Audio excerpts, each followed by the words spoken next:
atau mungkin data kita dipakai untuk menipu orang lain.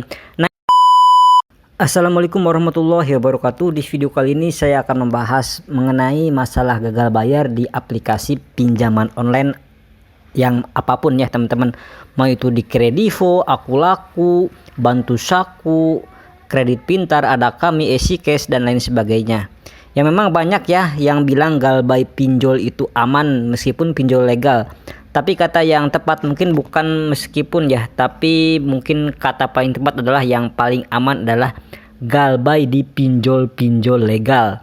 Karena apa? Karena mungkin sebagian orang berpikir, oh pinjol ilegal itu aman loh, karena kan tidak masuk slik OJK, nggak kena hukum, terus kemudian juga DC-nya nggak bakal datang.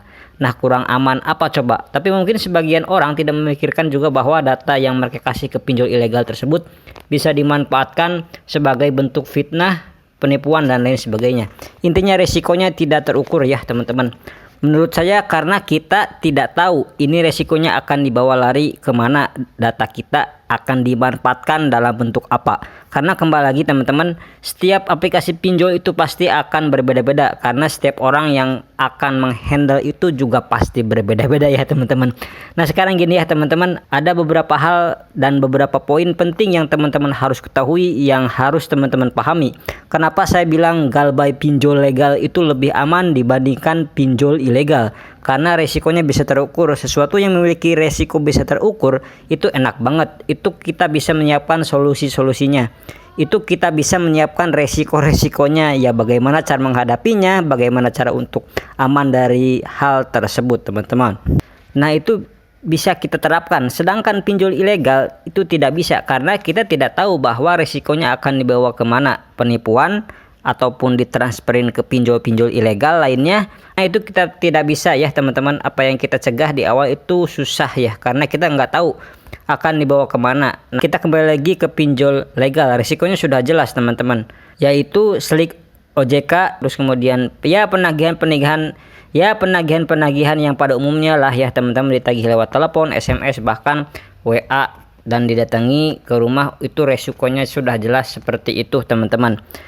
Nah kita harus paham bagaimana cara mengatasinya. Ya paling aman, paling cepat ya dibayar semua hutang itu teman-teman. Tapi tidak semua orang punya dana lebih, tidak semua orang itu punya uang lebih untuk membayar hutang-hutangnya dalam waktu cepat ya. Ada yang mungkin mengumpulkan sampai 1 tahun, 2 tahun ataupun 3 tahun. Tapi kan setidaknya dia sudah berniat atau beritikat baik ya, sudah pelan-pelan ngumpulin uang. Nah cara terbaik yaitu mencari ide penghasilan. Untuk mencari kerja sampingan itu akan lebih ya enak ya, lebih menjalinnya itu lebih semangat gitu ya, daripada terpuruk stres harus solusinya nggak ngerti harus bagaimana. Ya kita kembali lagi ya semuanya ya teman-teman harus ikhtiar, harus berusaha. Nah nanti ketika teman-teman sudah bekerja, sudah mengumpulkan uangnya, baru deh teman-teman itu bisa dilunasin atau dicicil tagihan-tagihan di pinjaman online tersebut. Oke ya teman-teman, sekian dulu di video kali ini. Mudah-mudahan informasi ini bermanfaat untuk teman-teman semuanya. Saya pamit. Wassalamualaikum warahmatullahi wabarakatuh.